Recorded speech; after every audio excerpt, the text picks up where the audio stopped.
Today I'd like to talk about the top of the golf swing to transition to impact and the follow through.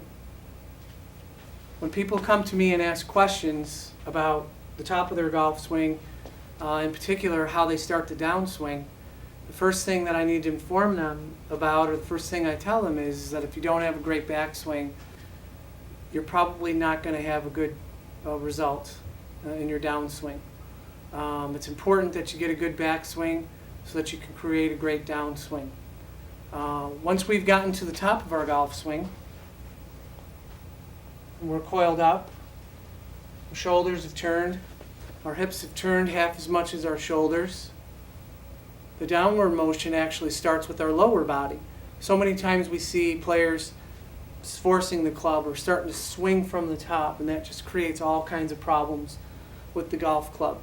We have to have a sensation or a feeling that when we get to the top of our golf swing, to start our downswing, starts with the bumping of the left hip. Our arms then start to drop, and our left forearm starts, or our lead forearm starts to rotate and get a little bit closer to our side. So as we're up at the top of our golf swing, and we start to bring the club down, we bump our hip, and our arms start to drop. At the same time, we're feeling a little cupping of our left wrist, or our lead wrist, and we're starting to retrace those steps that we set up in our takeaway.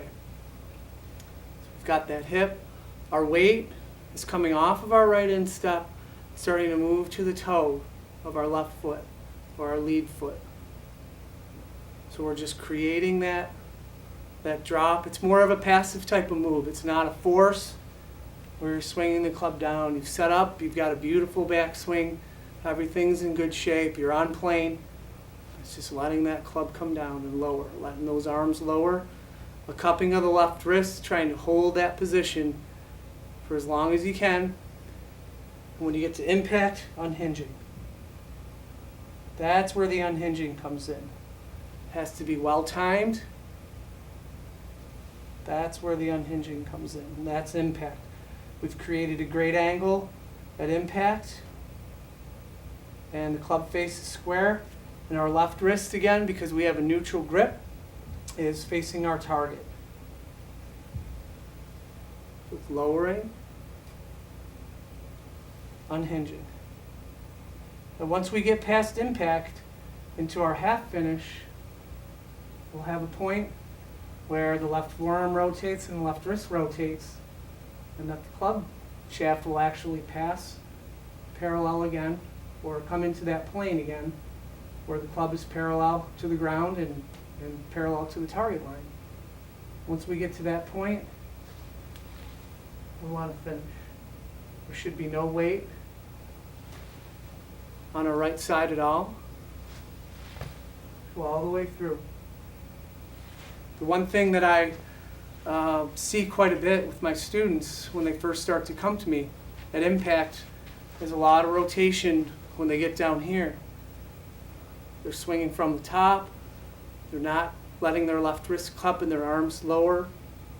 We get a lot of this where their triangle they've created gets out in front of their body or behind their body. The club gets too flat on the way through.